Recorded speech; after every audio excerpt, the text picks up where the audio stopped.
বিনাইয়া বিনাইয়া কাঁদে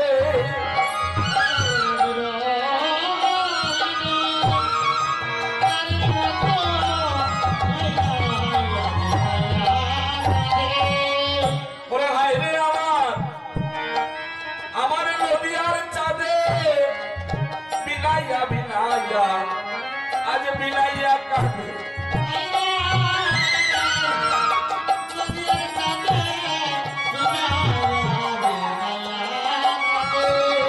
এমন ভক্ত সম্মান আর কবে বা হবে বিনাইয়া বিনাইয়া গো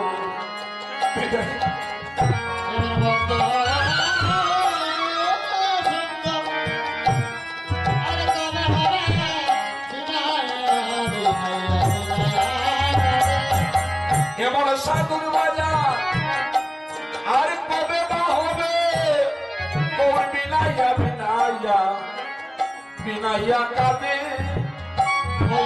সাধু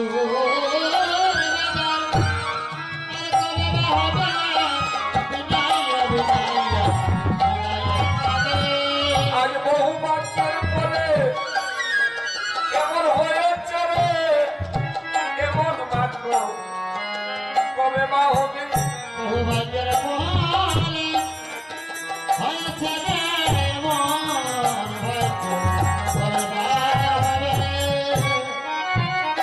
আজ নিতাই কাঁদে আর গৌর কাঁদে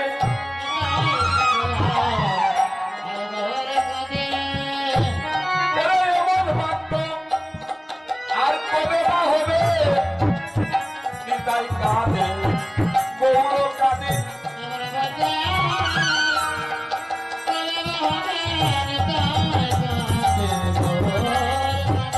আমার নিতাই কাঁদে আর গৌর কাঁদে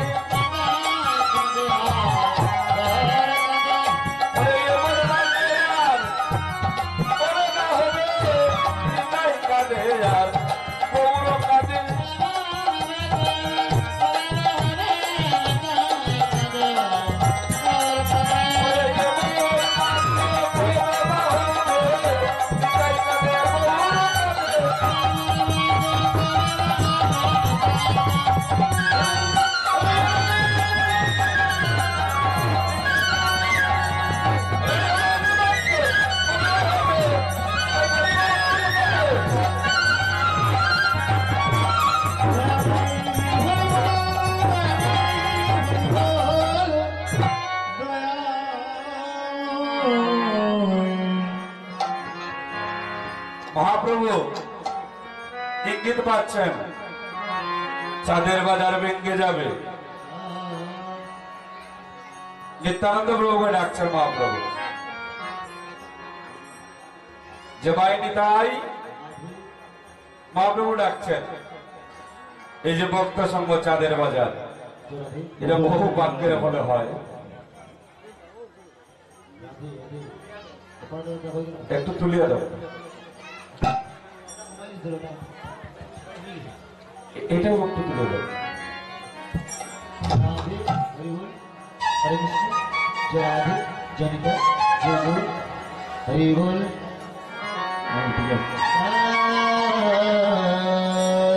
हरे कृष्ण जय राधे राधे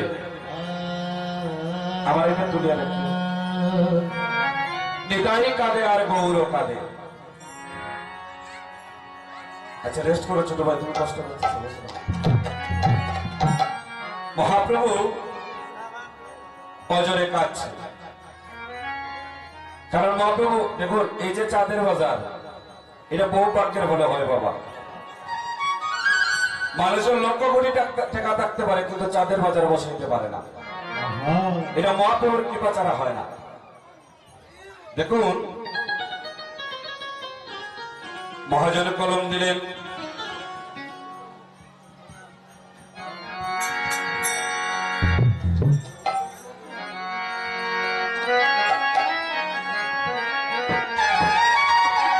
হরিবল হরে অষ্টপ্রহর মহাযজ্ঞ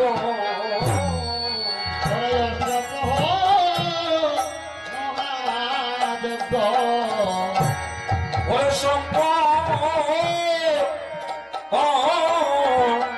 সম্পূর্ণ কারণ হরে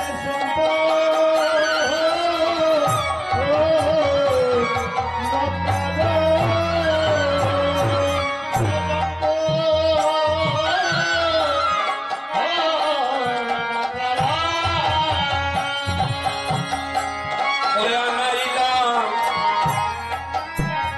তোদের বান্য শ্রীচ ও শ্রী সচির নন্দন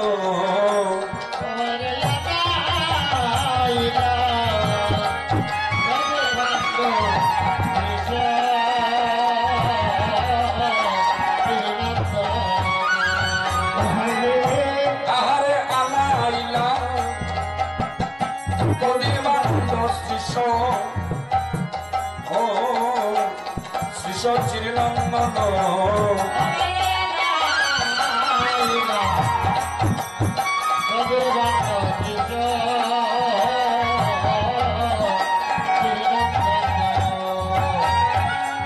ওরে তোদের বান্য নয় প্রেমেরই বান্ধ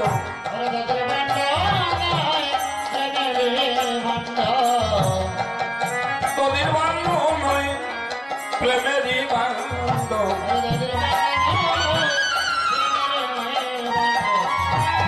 ওরে আনিল নিত্যানন্দ তোদের বান্য নয় প্রেমেরই বান্ধ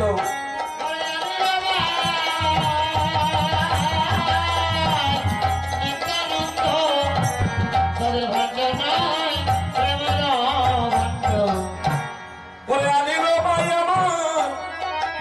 আমার নিত্যানন্দ তোদের বান্য নয় প্রেমেরই বান্ধ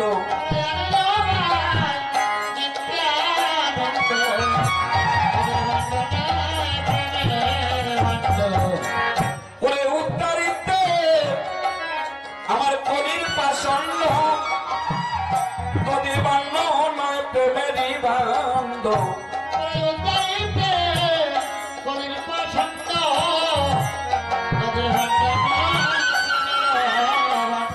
ওরে তোদের বান্য নয় প্রেমেরই বান্ধ ওরে তোদের বান্য নয় প্রেমেরই বান্ধ ওরে কলির পাষণ্ড নয় প্রেমের বান্ধ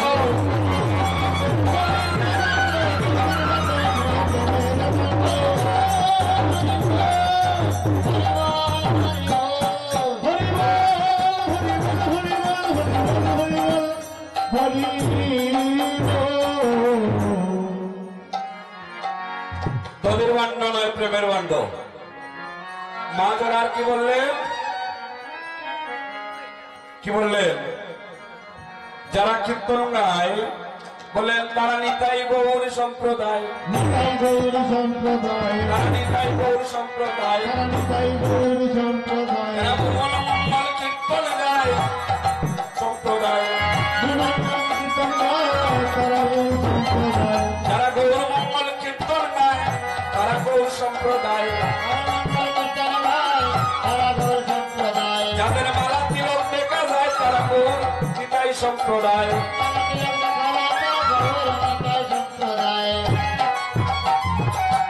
তোদের বান্ড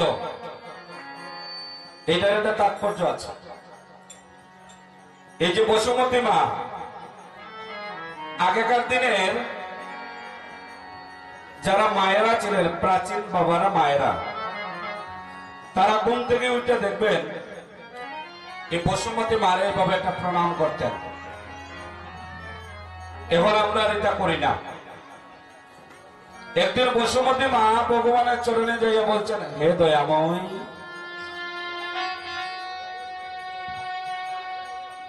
বলছেন হে কৃপাময় আমার পক্ষ মাঝে ছোট ভাই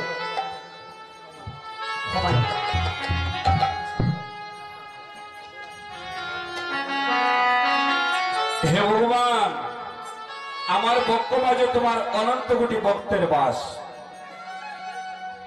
তোমার অনন্ত কোটি ভক্ত আমার বক্ষের মধ্যে। কেউ যখন মারা যায় অন্ত্যেষ্টি ক্রিয়া করে, মানে শ্মশান প্রজ্বলন। তোমার জীব আমার বক্ষ মাঝে মলমূত্র ত্যাগ করে। তোমার জীব আমার বক্ষ কেটে কেটে ফসল ফলায়। হে দয়াময়, আমি ত্রিতার জ্বালায় জ্বলে পুড়ে আঙ্গার হয়ে যাচ্ছি। দয়াময় আমাকে কৃপা করো। ভগবান বলেছিলেন, ভক্তাদিন ভগবান আমার বলেছিলেন, বসুমতী মাগো, আমি কলিতে যেদিন রাধা কৃষ্ণ মিলিত তনু দুই অঙ্গয় কেউ গৌর হয়ে যাব, যাইয়া হরির নাম সংকীর্তনের আয়োজন করব। আর হরির নাম সংকীর্তনের অধিবাসের রাত্রে মাগো তোমার গোড়া পাতিল, এই পাতিলের মধ্যে দধি ঘৃত মধু কর্পূর আর হরিদ্রা তুলসী মঞ্জরি দিয়ে প্রসাদী করা হবে। অধিবাসের রাত্রে স্থাপন করা হবে তোমার গোড়া পাতিলে। আর নিচে দান দুব্বার উপরে থাকবে। মা তুমি শীতল হবে। এক দিবা এক রাত্রি হরির নাম যজ্ঞ হবে, হরির নাম সংকীর্তন হবে। তোমার বক্ষে গোমা আর কত ভক্ত বৈষ্ণবের পদচারণা হবে তোমার অঙ্গনে। তোমার অঙ্গনে আসবে 64 মন্ত্র, দ্বাদশ গোপাল, অষ্টকবিরাজ, চন্দ্রবতী, সরস্বামী। শুধু তাই নয় মা, কীর্তনের পরের দিন দধির বাদ্য বঞ্জন করা হবে তোমার ভক্ত মাঝে। আর ভক্তরা দধির বাদ্য বঞ্জনের পরে দুলায় ঘোরাঘুরি করবে আর গঙ্গায় যেয়ে স্নান করবে। গঙ্গা মা পবিত্র হবে। কৃষ্ণ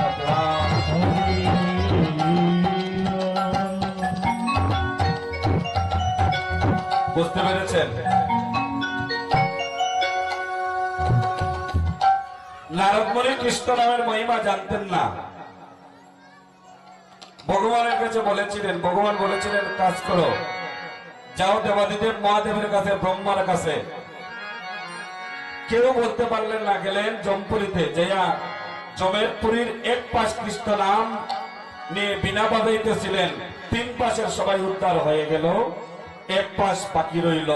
যমরাজ হাতে ধরে ফেললেন, বলে আর কৃষ্ণ গুণগান গাইও না নারদ। নারদ আর গুণগান গাইও না, আমার রাজ্য চালাবো কেমন করে। তাই কৃষ্ণ নামের এমন গুণ, আর হরির নাম সংকীর্তনের এমন গুণ। কৃষ্ণ নাম সংকীর্তন মহাযজ্ঞ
কৃষ্ণ নামের কথা। একবার কৃষ্ণ নাম নিলে জীবের যত পাপ করে, মানুষের স্বার্থ নাই তত পাপ সে করে। শুধু পুঞ্জীভূত রাখুন আর জপ করুন, ওই চরণে মতি রাখুন। এবার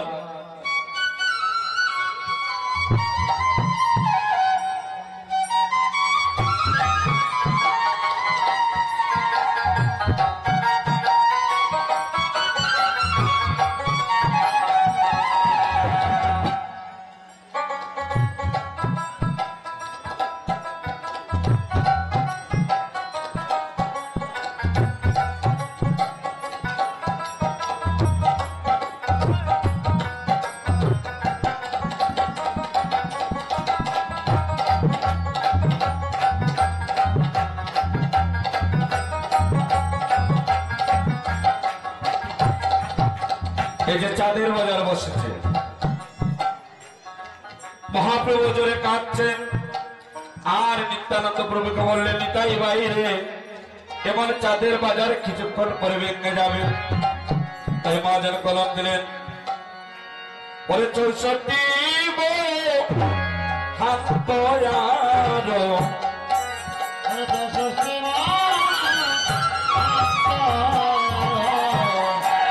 ওরে 64 মহান্ত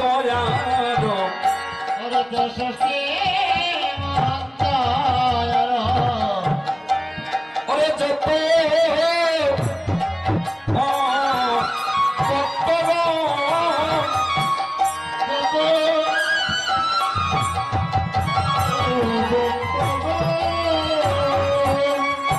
ওরে তার মধ্যে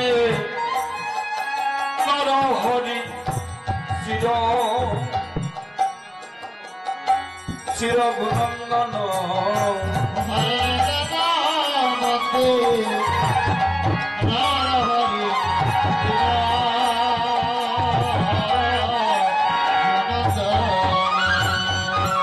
আরে তার মধ্যে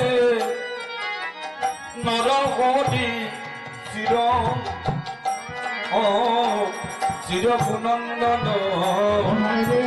তার মধ্যে নন্দন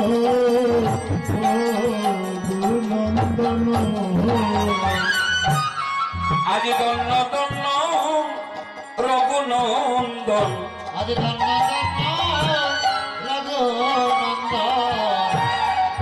ওরে দন্ন দন্ন রঘুনন্দন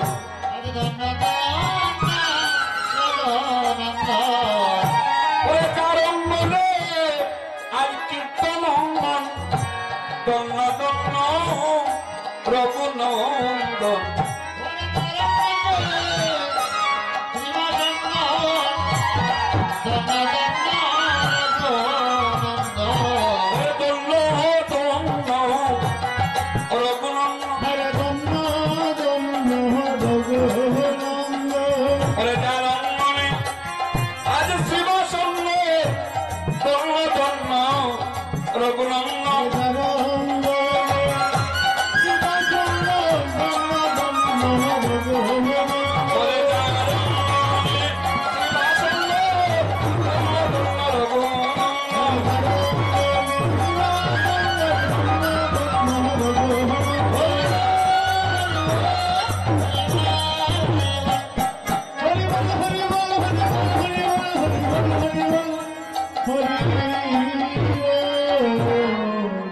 আর কি বললেন, বলে তার বাক্যের সীমা নাই,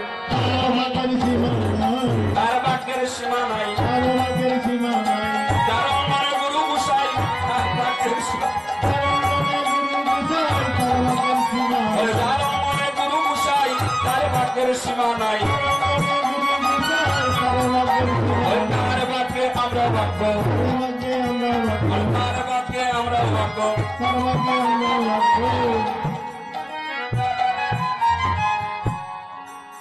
আজকের দেখুন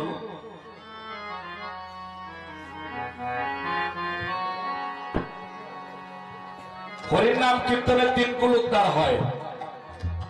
প্রথমত যারা দান করছেন তাদের, যজ্ঞের সাথে যারা সম্পৃক্ত তাদের 1 কুল। আপনারা যারা এসেছেন ভক্তগণ, আপনাদের এক কুল, আরেক কীর্তন এক কুল হচ্ছে কীর্তনিয়া। আর রঘুনন্দন অনুগত যে হয়, আজকে রঘুনন্দন অনুগত আমার দাদা গোসাই, একটু করে ওনাকে দাঁড়া করছি।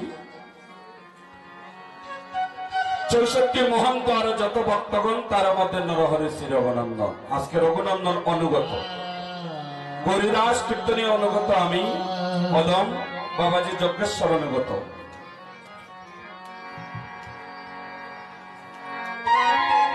আমাদের দাদা গোসাই আছেন, একটু পরে দাঁড় করাবো।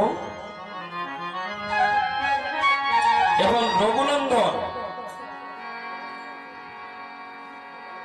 রঘুনন্দনকে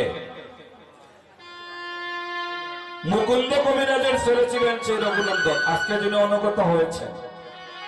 এই মুকুন্দ কবিরাজ এমন এক কবিরাজ ছিলেন, যদি কোন কাঙ্গালের কোন শক্ত কোন ব্যাধি হয়, যেই মাত্র মুকুন্দ কবিরাজ স্পর্শ করেছেন, যত বড় কঠিন ব্যাধি হোক ভালো হয়ে যেত। কৃষ্ণ প্রেমানন্দ, হরিবল হরিবল। হরি এই হচ্ছে মুকুন্দ কবিরাজ, এমন বড় কবিরাজ ছিলেন। এই মুকুন্দ কবিরাজ একদিন জমিদার হুসেন সাহের অসুখ হয়েছিল, মরণ ব্যাধি।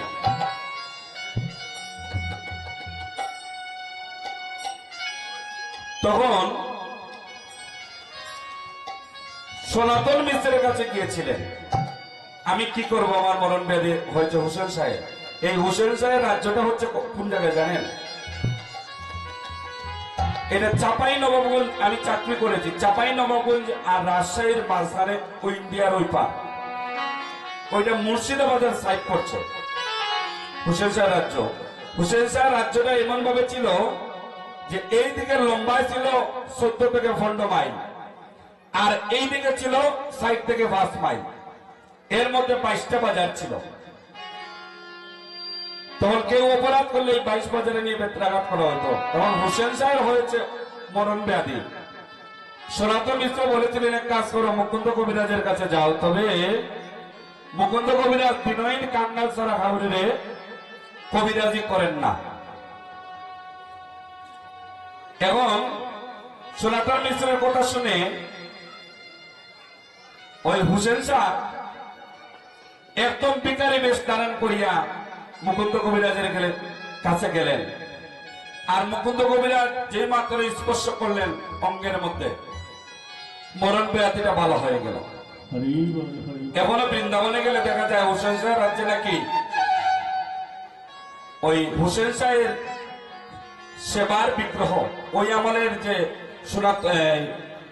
মুকুন্দ কবিরাজের কাছ থেকে আসার পরে যে সেবিত বিগ্রহ পেয়েছিলেন, হুসেন শাহ রাজ্য নাকি এখনো আছে। এই মুকুন্দ কবিরাজের ছেলে হচ্ছে রঘুনন্দন। বাবা বাইরে গেলেন আর রঘুনন্দনকে বললেন, রঘুনন্দন তুমি গোপীনাথের সেবা দিও। মায়ের নাড়ুর তালা সাজিয়ে দিয়েছেন, আর রঘুনন্দন দরজা বন্ধ করে গোপীনাথকে বলছে, গোপীনাথ আমি বাবার মতো মন্ত্র জানি না, বাবার মতো মন্ত্র তন্ত্র কিছু জানি না। হে গোপীনাথ, মা তালা সাজিয়ে দিয়েছেন,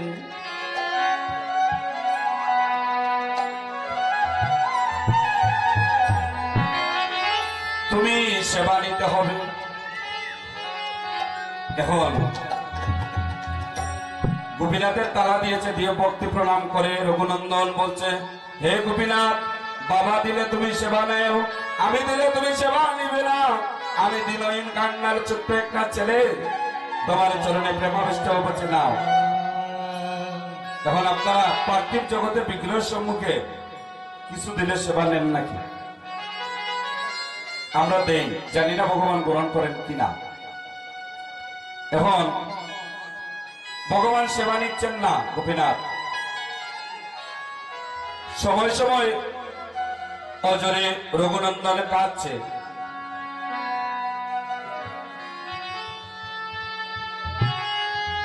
এই জগতে ভগবানকে কিনতে গেলে বাবা একমাত্র ভক্তি, আর যদি নয়ন জল থাকে, একমাত্র ভক্তি আর নয়ন জলের কাছে ভগবানের সর্বদা বাধা।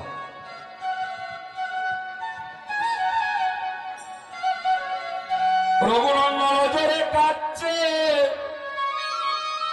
আর গোপীনাথকে বলছে, গোপীনাথ আমার ভক্তি নেই, সাধন নেই, ভজন নেই, তুমি সেবা নেই, নিচ্ছেন না।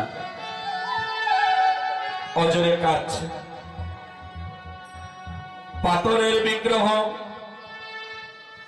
ভক্তির কাছে আর অচল হয়ে থাকতে না পেরে পাথরের ভগবান আমার রঘুনন্দনকে বলছে, রঘুনন্দন দেও আমি সেবা। নাড়ু দিয়ে আনন্দ মনে রঘুনন্দন গোপীনাথকে দিচ্ছি, গোপীনাথ সেবা করছে, কি আনন্দ। বাড়িতে এসে বাবাকে হচ্ছে, বাবা জানো আমি মা যে কয়টা নাড়ু দিয়েছে সব আমি গোপীনাথকে সেবা দিয়েছি। মুকুন্দ কবিরাজ বললেন, তা কেমন করে সম্ভব হইল? বলে দেখাতে পারবি? পারবো। পূর্বের নিয়ে এবার প্রবেশ করেছে, দরজা বন্ধ করেছে, সেবা হচ্ছে ভক্ত আর ভগবানের মধ্যে। হরিবল, তাই গৌর হরিবল। ভক্ত আর ভগবানের মধ্যে সেবা হচ্ছে। যেই মাত্র রঘুনন্দনের বাবা দরজাটা উন্মোচন করলেন, ভক্ত আর ভগবানের মধ্যে দেয়াল সৃষ্টি হয়ে গেল। পিতার সেই নয়ন ছিল না বিদায় দর্শন করতে পারলেন না ভক্ত আর ভগবানের সেই সেবা, কিন্তু বুঝতে পেরেছিলেন। রঘুনন্দনের পিতা বুঝতে পেরে সন্তানের চরণে প্রেমাবিষ্ট হয়ে পড়েছেন। বলেন, রঘুরে তোর সেই ভজনের নয়ন হয়েছে, তবে হ্যাঁ আমি যেন জন্মে জন্মে তোর মতো ভক্তের সঙ্গ যেন আমি করিতে পারি। আমি জন্মে জন্মে ভক্ত সঙ্গ যেন করতে পারি। ও রঘুরে তোর মতো ভক্তের সঙ্গ যেন আমি করিতে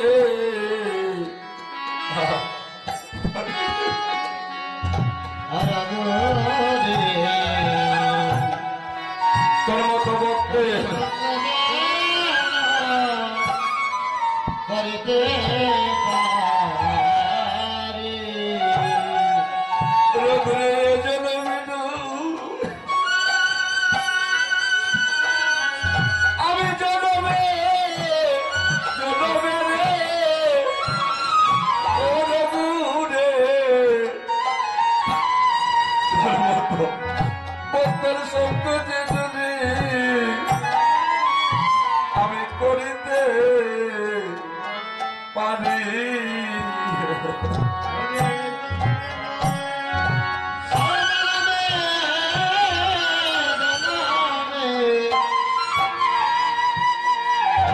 ভক্তের সঙ্গে যেন করতে পারি।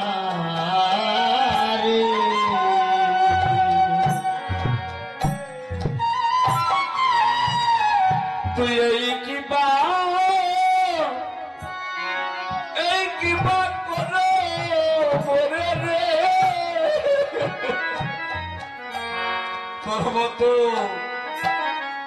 তোর মতো ভক্তের সঙ্গ যেন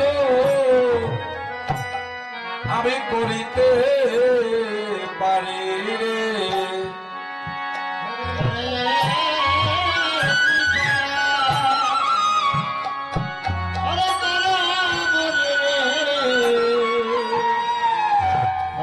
ভক্তের সঙ্গ যেন করতে পারি। ও রঘুরে এ জন্মে না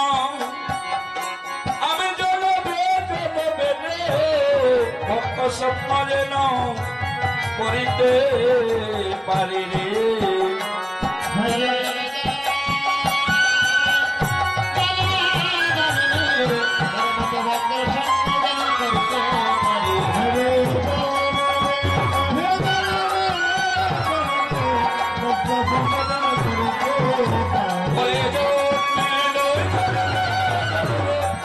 স্বপ্ন যেন করিতে পারি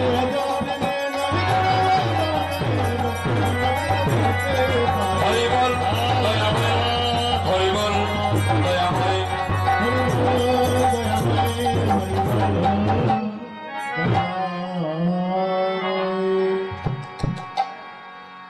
এবার ৬৪ মন দ্বারা যত ভক্তগণ তার মধ্যে নরহরি শ্রী রঘুনন্দন এই রঘুনন্দন এবার মহাপ্রভু কি বলেন সবে মিলে উচ্চ সবে মিলে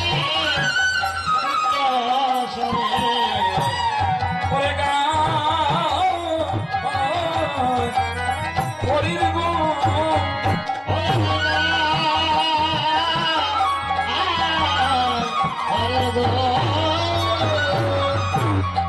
আজ আপনিল লইয়া প্রভু মাইল চন্দন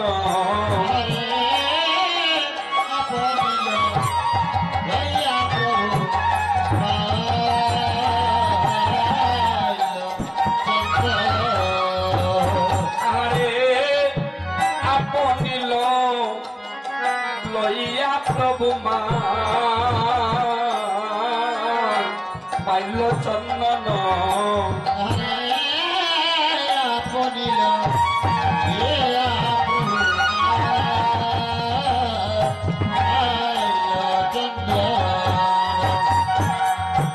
আজ শ্রী রঘুন নন্দনে বালে ওরে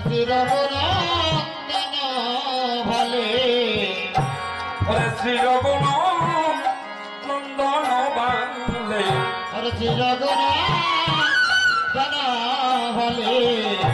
আজ দিলা গৌরচন্দ্র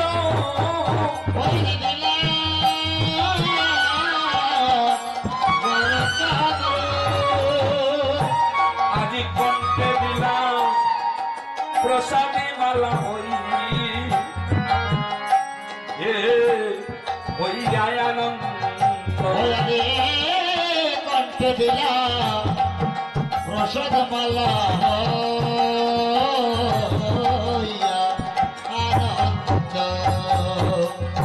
আজ কণ্ঠে দিলাম প্রসাদী কণ্ঠে দিলা প্রসাদী মালা কণ্ঠে দিলাম আজ প্রসাদী মালা কণ্ঠে দিলা প্রসাদ মালা দূর তবে আজ কণ্ঠে দিলাম প্রসাদী মালা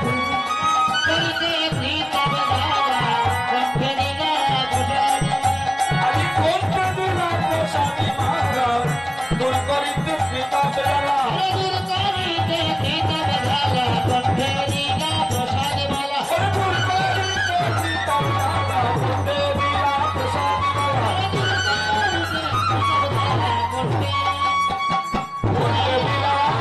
প্রসাদী মালা আজ কণ্ঠে দিলাম প্রসাদী মালা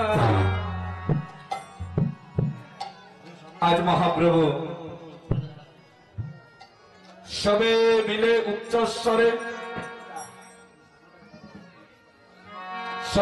উচ্চস্বরে গায়ে হরির গুণ আপনি লইয়া প্রভু মাইল চন্দন চিরগুরুত্বের বলে দিলা গৌর চন্দ্র আর কণ্ঠে দিলা প্রসাদী মালা আয় আনন্দ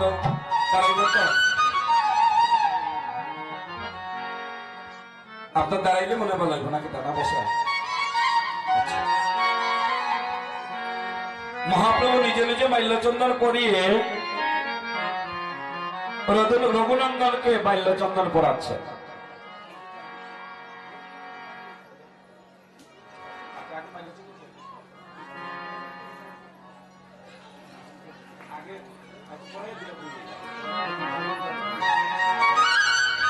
মহাপ্রভু নিজে মাল্যচন্দন পরিয়ে আজ রঘুনন্দনকে মাল্যচন্দন পরিয়ে দিচ্ছে। আর রঘুনন্দনকে মাল্যচন্দন পরিয়ে মহাপ্রভু রঘুনন্দনকে বললেন, রঘুনন্দন রে তুই আমার বড় বড় ভক্ত। যিনি রঘুনন্দন অনুগত হয়েছেন, যারা রঘুনন্দন অনুগত হয় তাদের তিন কুল উদ্ধার হয় এই যজ্ঞের ফলে। একটা হচ্ছে নিজের পিতৃকুল, মাতৃকুল আর শ্বশুরকুল। মহাপ্রভু রঘুনন্দনকে মাল্যচন্দন পরিয়ে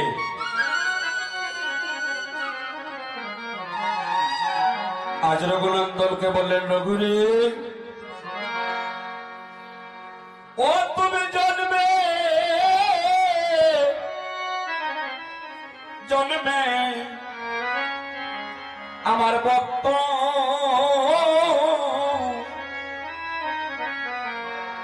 ভক্ত হইয় হইয় রে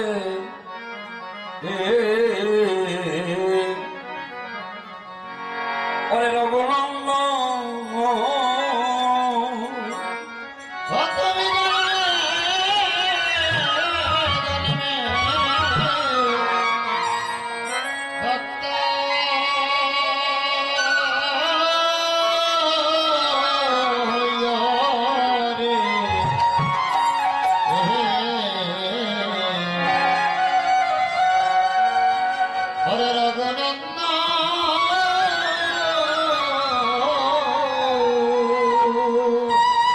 ও তুমি ভক্ত হইয়া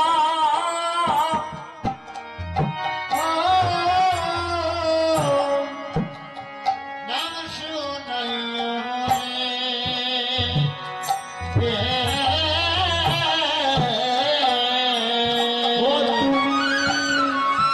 তুমি ভক্ত হইয়া ও তুমি ভক্ত হইয়া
মাল্যচন্দনে পরিয়ে দিই। ওরে গোলকের প্রেম দন হরে গোলকের প্রেমদন গোলকের প্রেম দন হরে গোলকের প্রেমদন হরির নাম সংকীর্তন হরে নাম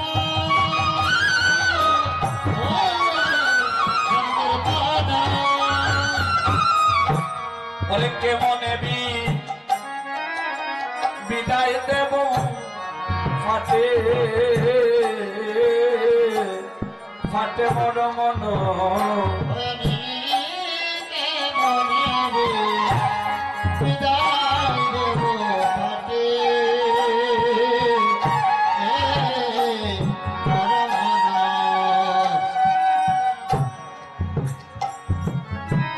আজ গৌরীদাস কীর্তনিয়ার বলাতে দরিয়া আর কাঁদিছেন মহাপ্রভু আজ পুকার করিয়া।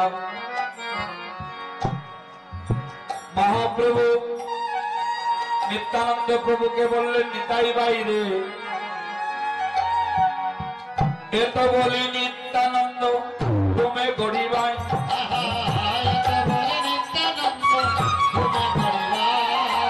মহাপ্রভু নিতাই বাইয়ের ক্রন্দন থেকে কাঁদছেন। আপনি নিতাই বাই বড় বিদায়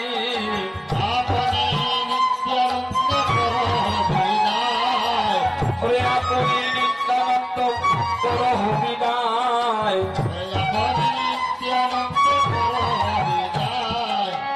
এত বলি মহাপ্রভু গোলাতে লুটায়। আরে এত বলি মহাপ্রভু গোলাতে লুটায়।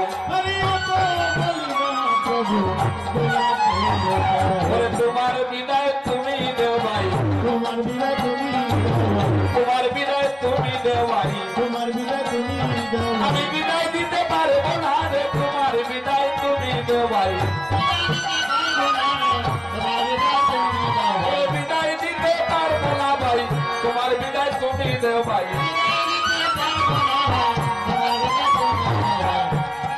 এই বলে মহাপ্রভু অজর কাঁদছেন আর মহাজন কলম দিলেন। কাঁদিছেন অদ্বৈত চন্দ্র শ্রীবাস গদাধর,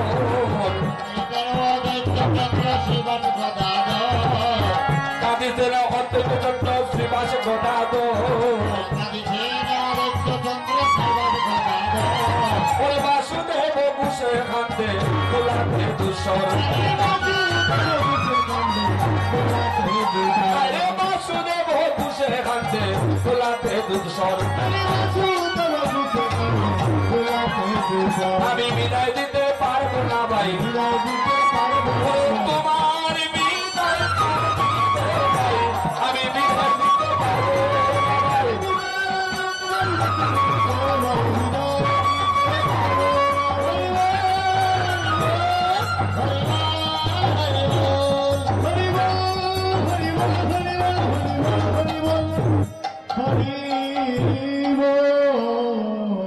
গৌরাঙ্গ মহাপ্রভু বললেন, আমি বিদায় দিতে পারবো না, কারণ এমন চাঁদের বাজার আর জানি না আগামী বছর হয় কি না হয়। দেখুন ভক্তগণ, চাঁদের বাজার আগামী বছর আসতে আমরা জগতে থাকবো না থাকবো জানি না, তবে জগৎ থেকে যদি চলেও যাই প্রভুর কাছে বিনতি করে যাই যেন সঙ্গটা যেন হয়। তাই মহাপ্রভু অজরে কাঁদছেন আর নিত্যানন্দ প্রভু বলছেন, ও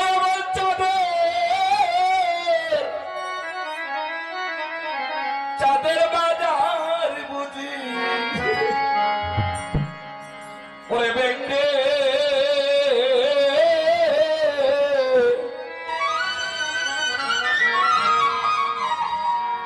বেঙ্গে যাবে